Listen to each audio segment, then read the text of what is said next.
Yeah, I believe we are live here. That light might be a little bit too much, so let me go ahead and fix this real quick.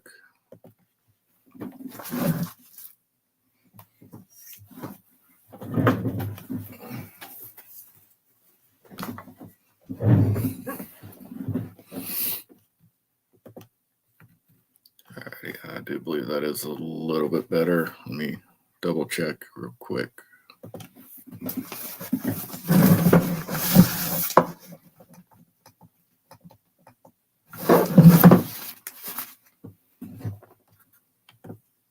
All right, that looks a little bit better now. All right, welcome back to the Outdoor Ordnance live channel where we're doing the 0 hour podcast. This is Ep.3, and today we're going to be talking about preparedness, survival, and building a mindset that actually works when it counts. Tonight's topic is one that sparks really a huge debate in the prepping world, and it's going to be minimalist versus maximalist prepping. And we'll kind of go over and show you the two different types of what we're talking about here. And honestly, both sides do have their strengths and their weaknesses. So tonight we're going to be breaking that down. And some of the topics that we're going to be covering is what each approach really means, who it works for, when each style fails, and how to find your own balance. And if you're in the comments or if you're in the live stream right now, go ahead and tell me more if you're a minimalist or you're a maximalist prepper down below. Now, I have some notes written down to kind of keep me on track here. So section 1 is what minimalist prepping is. We'll go ahead and start with minimalist approach. Minimalist prepping is about mobility and multi-use gear. So if you have one thing, it's going to be able to allow you to do multiple things with that one piece of equipment. And keeping things simple. Simple is the best. If you're trying to be minimalist, you don't want all these tools. If you can just have one that can allow you to do multiple things. Lightweight bags. I have multiple bags. I have a Heliocontext bag, which is 25 liter, a 40 liter bag, and a 60 liter bag. And I can tell you the bag that I go to the most is that Heliocontext bag, which is 20 liters. Along with items that do multiple jobs, like I was saying before. Like if you have a multi-tool, everybody knows what a multi-tool is. You're going to allow yourself to have a pair of pliers, a knife, a file, so many other things within a multi-tool. And no duplicates unless it is absolutely necessary, because the whole point of minimalist prepping is trying to save your weight in case you do have to bug out. Or if you're on a budget and you really can't afford things, this is really where minimalist prepping comes in. And skills over stuff, which I do think that skills should play a huge part, whether you're minimalist prepping or you're a maximalist prepper. And minimalists focus on the idea that in a real emergency, the person who can move, adapt, and improvise will win over the person that's bogged down with a lot of gear and equipment. And I want you guys to think of how much your bug out bag actually weighs. I've weighed mine. My bug out bag weighs around 25 to 30 pounds. And if you go and take that on a hike, now a long hike, not 1 to 2 miles, where you're not really seeing the full effect of what weight can actually do to the body under circumstances, you're going to start to see that all this gear and equipment is weighing you down, and you might start to slack off on some of the gear and equipment that you are carrying. And common minimalist beliefs is if you can't carry it, you can't count on it. So that's anything like a generator. You can carry a generator, but how long are you going to carry a generator for until you either 1, break your back, or 2, you wear down, you can't carry the generator anymore, so you just leave it. And skills weigh nothing, which they really don't. If you know anything, it's all up in your head, those memories. And skills are going to perform a lot more than a $300, let's just say a $300 hyper lightweight hiking tarp. If you know how to create a shelter out in the wild, you're not going to have to carry that shelter around. If you're able to just build it on the go whenever you need a shelter, it is going to be time consuming, however, but that's one less thing you're going to have to carry. And you can just, it's natural camouflage. It's always going to be there. It's going to be a lot harder to see you if you're building a natural shelter than just laying a tarp down on the ground. So you don't need more, you need better, which is meaning the equipment you are choosing. So if you are doing the minimalist approach, you don't want to get less gear that's not going to work. You still want to get quality gear, because that is the one thing you are carrying, and you do not want it to fail on you. So there is a balance that you're going to have to come across when you are minimalist prepping. And what is maximalist prepping? Now, on the other side, we do have maximalist prepping. These are the type of people that have stockpiles upon stockpiles, like food, ammunition, multiple bug out bags. They have a go bag for civil unrest, a go bag for natural disaster, a go bag for 40 different scenarios that they've came up with their head. And in my opinion, it's just my opinion, I do think that they are becoming bogged down and they're not really thinking the process out. I think that you should have one bag that fits multiple roles. And if you live in an area where there's a high risk of civil unrest, then yes, of course, have things within your go bag that apply to civil unrest, but along with other things as well. So multiple ways to solve every problem. This kind of goes over, like, I have a generator for this. If this tool breaks, I have 40 more to fill that. And gear for every season, every scenario, and every failure point. This is where maximalist and minimalist preppers kind of, it gets tricky a little bit, because if you do have a bug out bag or an inch bag, which an inch bag is it's a longer duration bug out bag. So you're going to be using it to go multiple days without in the woods. And your plan is just to weeks in the woods and survive off that. So that is where the minimalist and maximalist is going to kind of tread the water a little bit, because you are going to need gear and equipment for every season. The winter is a whole nother ballpark if you live anywhere that has winter, and your needs are going to change with winter. So that is something that to keep in mind there. And maximalist preppers prepare for the long haul. They are ready for months. This reverts back to the stockpiles of everything that they have here. So give me 1 second. I'm just checking something real quick. Okay. And maximalist preppers, they are going to shine, if they do have stockpiles, they are going to shine a little bit more better in long haul scenarios, like a total grid down scenario, total SHTF scenario. Unlike minimalists, which might benefit from like a small natural disaster type event like that, which there's a topic I want to get in here, and we'll get to it in a little bit, and it kind of blends everything in. You'll kind of get to the point where I'm getting at within this video. And section 3, we'll go ahead and go over the strengths and weaknesses of each approach. I've semi-covered it already in the live stream, but we'll go ahead and dive into it a little bit more. So the minimalist strengths is you're going to be light. You're going to be able to easily move quickly within your preps. So we'll say the minimalist prepper has 6 months of food, enough to put in a little small tote. They can fit all their food in there, along with a bug out bag, a couple firearms, and some necessities and supplies like blankets and stuff like that. Their main gear and equipment was within their bug out bag, so they got that. They have their 6 months of food in the tote bag, along with their couple firearms they have, which is a lot easier to maneuver, get around if you really have to bug out with that way. And lower costs to get started. It is lower to get started becoming a minimalist prepper, with just starting out with just a bug out bag, carrying only the necessities that you need. Now, there is a misconception with the bug out bag that a lot of people, which I grew accustomed to this too when I first started prepping, is I just had a bug out bag. I thought that was good, and I thought I could take my bug out bag and go conquer the world if anything happened. That's not necessarily the case. That's going to be nearly impossible to survive if you're just taking a bug out bag and going in the woods. So you do need a bug out location or an alternative source if you do have to bug out from your location.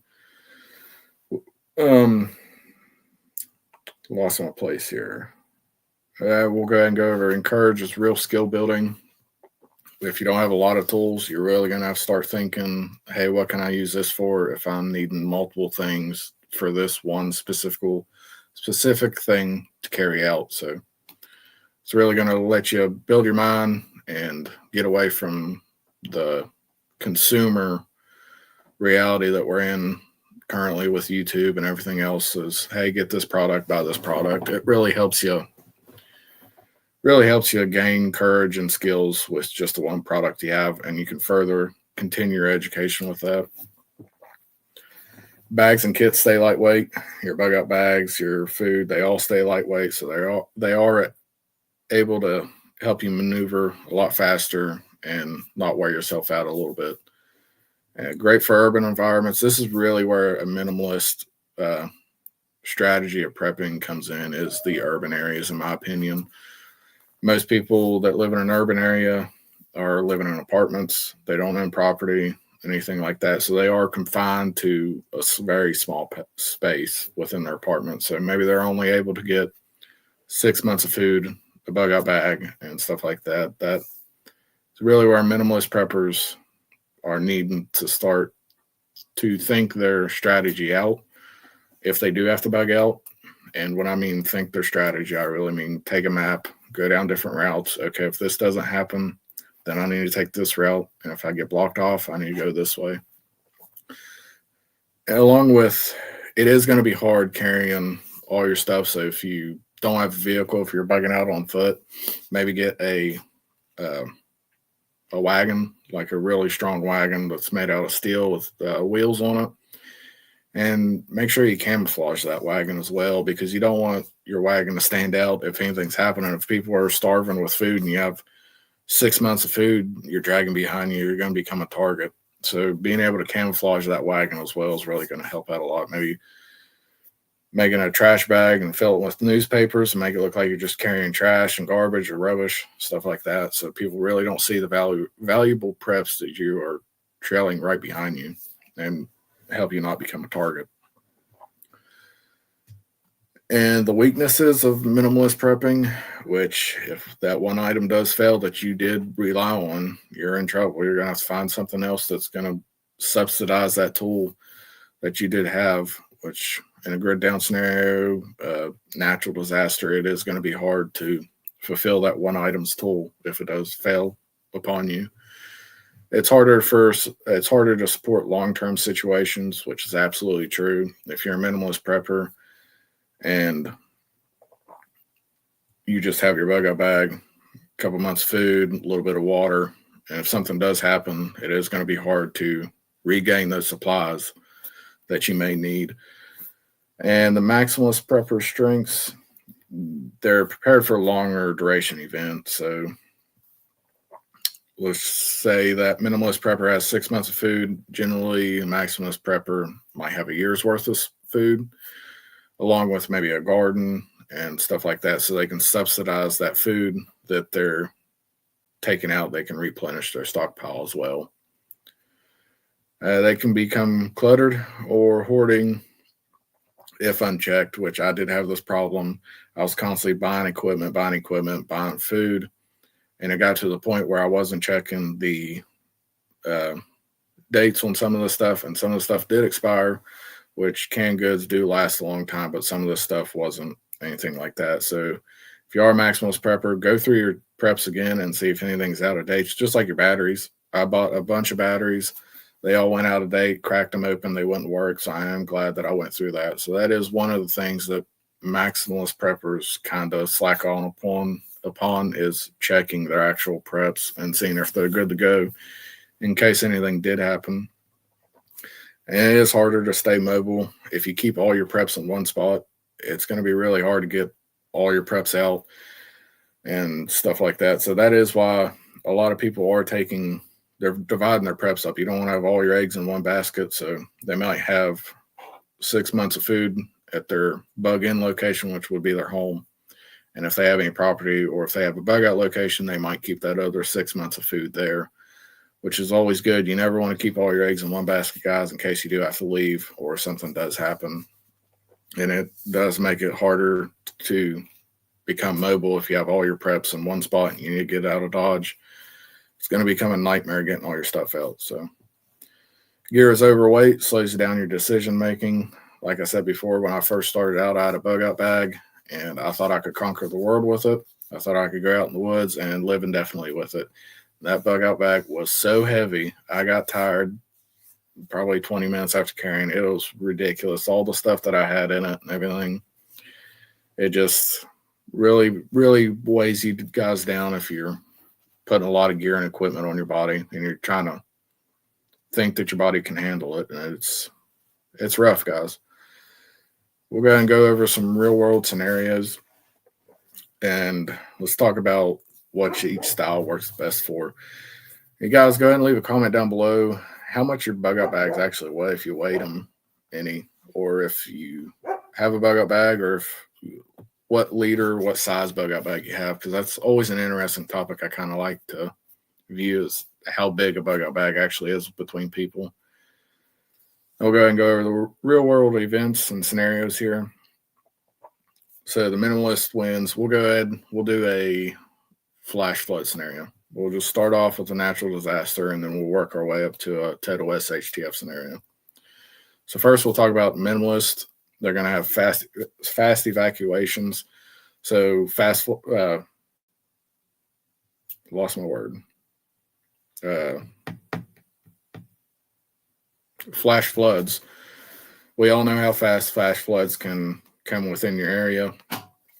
And if you're a minimalist prepper, you really don't have much to pack up. You can just grab your food, a little bit of food you have, your bug out bag, and hit the road and get out of Dodge that way. The wildfires, we've been seeing a lot of wildfires recently, and that's really going to help minimalist preppers actually grab their equipment and gear and get out. And situations where speed is necessary, that is where minimalist preppers are going to come in handy. And it's really going to save them a little bit. And maximalist preppers, they're definitely going to win in the long-term grid down scenario. So we'll say we had a derecho, which is kind of like a land hurricane. And I talked about this in my other live stream. That derecho lasted probably 4-6 weeks, which might not be long-term to you guys, but it was for us because we didn't have any power, no cell service, nothing like that. And we really weren't prepping at the time. So to us, that really was long term for us because we didn't have any cell service, no gas for our vehicles, nothing like that. And 4 to 6 weeks without any of those commodities is a long time if you're not prepared for it. So you're going to win in a long-term scenario if they are prepared compared to a minimalist. They might be able to ride out a storm for 6 months to a year comfortably just within their bug out location or their actual home where they reside in. Economic disruptions. This is really where it helped us because I have built a food stockpiled well enough to I feel comfortable with. And with the recent economic things going on with the world, we have dove into those caches a little bit and it's helped us out a lot. So being able to, it's a backup. It's the modern day pantry is the way I look at it. You're always going to have food on hand. So being able to have that pantry is going to help you guys out a lot. Medical crisis, when you need supplies, I do have a lot of medical supplies here. And being a maximalist prepper, they are going to carry a lot of medical supplies when they might need it. I know people that have an ungodly amount of gauze and medical supplies, which isn't always a bad thing because medical is going to be very important when there is a situation or a total SHTF event. Rural environments where resupply is limited. So we'll use North Carolina and South Carolina as a real world event that happened tragically. And unfortunately it did happen, but we've seen that roads were inaccessible. Nobody could get in. No supplies could get in or out. So this is where having a pretty good stockpile is going to allow you to sustain yourselves and your family with that. Now we're going to talk about the hybrid approach. This is where I fit myself in this category. This is a mix between a minimalist prepper and a maximalist prepper. They have a minimalist bug out bag, which I do, which my bug out bag can carry me a week, stretching it a week, trying to get to my bug out location. I can do that with my bug out bag with a hybrid approach. And I have a maximalist home setup. Now, the home setup is not all my preps there. I have 6 months here and 6 months everywhere. I'm just using 6 months as an example, but I do have my preps split up. So if I do have to bug out for my residency, I can take all those preps that aren't a maximalist approach. They're still lightweight. I can take them to my bug out location, and then that food hits this food and it becomes a maximalist approach. So it's a lot easier to carry this little bit of food over this one and create a little system like that. And a flexible mindset that can switch depending on the situation. This is a little bit tricky. I'm trying to explain it.